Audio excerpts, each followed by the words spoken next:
Here to help us understand what went wrong, John Strickland. John is an aviation consultant, strategist and industry analyst. John, the big scary thing about this, of course, is that it is a Boeing 737 involved in this, and there's a bit of history. What are the theories at the moment? Well, just to give a bit more background about Eamon, it is a 737, but it's called a 737-800. Now, this is not the 737 MAX, which was the type of aircraft that was grounded after 2 tragic crashes in its history. This one is a model of which there are several thousand flying around the world. It's had a really excellent safety record. It's widely used here in Europe. Many viewers would have flown on it. Ryanair's whole fleet is using this aircraft. They've got over 400. We have Jet2 and TUI. And as I said, it's had a really good safety record. The 737 MAX, which is a newer version with different technology, has now gone through over 2 years of examination. And it's just in the process of getting back into service. It already is flying in a number of countries. China was in the process of recertifying it, and at the moment we have to wait and see if they'll still do that after this accident. Now, turning to your question about theories, it's far too early to actually tell what happened. We know, of course, the aircraft was pretty well at cruising altitude. It was a high altitude of 29,000 feet, and then fell dramatically, it would seem, almost vertically down to the crash site. Normally, the cruising part of the flight is the most routine and straightforward. It's not at all typical that something would happen in that phase of flight. But whatever did happen, we have to wait until we get data. It's important that the experts can get hold of what are called the black boxes. One of those is actually the flight data recorder. It captures every bit of information about the aircraft and its systems up to the point of the aircraft's loss, and the cockpit voice recorder as well. Now, these boxes are very durable, made to withstand impact, but of course, as you said, it's in a mountainous area, very difficult terrain, forested as well, and quite remote. So actually to find those is going to be important. And then they take quite some time to actually analyse. Assuming they find the black box, that is. If they don't, I mean, this is going to be an investigation by the Chinese aviation authorities, but because it's an American airliner in terms of Boeing, they're allowed to have some American input into that investigation, aren't they? Will that perhaps give us a different take on all of this? That's right. Wherever an accident happens, it's always the country of the accident that is the lead authority. So you're quite correct in saying it's the Chinese who lead it.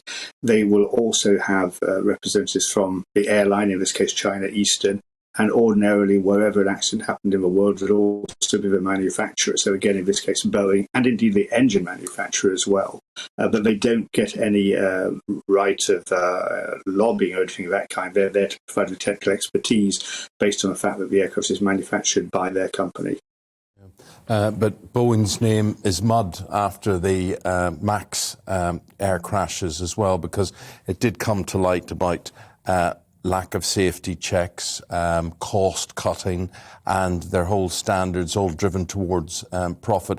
They've not come out of this well. The reputation's not good. There's got to be questions asked about the line of descent from the airplane when it fell from the sky. I saw pictures in the papers yesterday which showed that it was nose diving basically into the ground. I know, as you say, all the data, John, has to be gathered.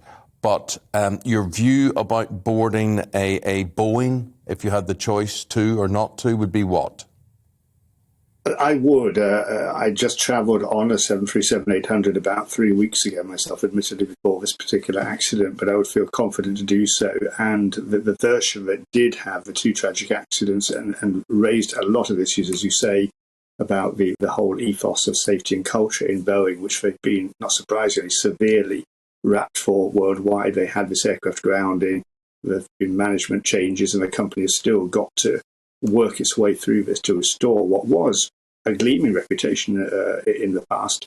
I think they've made substantial progress, and those aircraft, as I said, in most countries, the MAX are flying again. But certainly there's no room for them to in any way slip back into complacency about that need to always put safety before any other commercial consideration, and particularly here in China, because China's a big market for Boeing. Aircraft like the one that crashed have been sold in large numbers to China. Boeing hopes to sell aircraft of many types in its portfolio to China in the future. And China itself is known as having very scrupulous safety regulation, so they're not going to tolerate any input from a company that's driven by commercial consideration, and Boeing has to make sure that it comes out of this again as a company that indeed takes safety seriously. Okay, I mean, it's not just Boeing. I mean, we could be involving pilot error and all sorts of things in this as well. And there are a lot of factors to take into consideration. The main thing is it's a tragedy, and it's a tragedy that obviously we don't want to repeat. John Strickland, really appreciate your take, and I know it's very sensitive and it's very early days to start talking and speculating about these things, but thank you very much. Yeah. Thank you. If they find that black box, do come back and talk to us. That would be great. Thank you.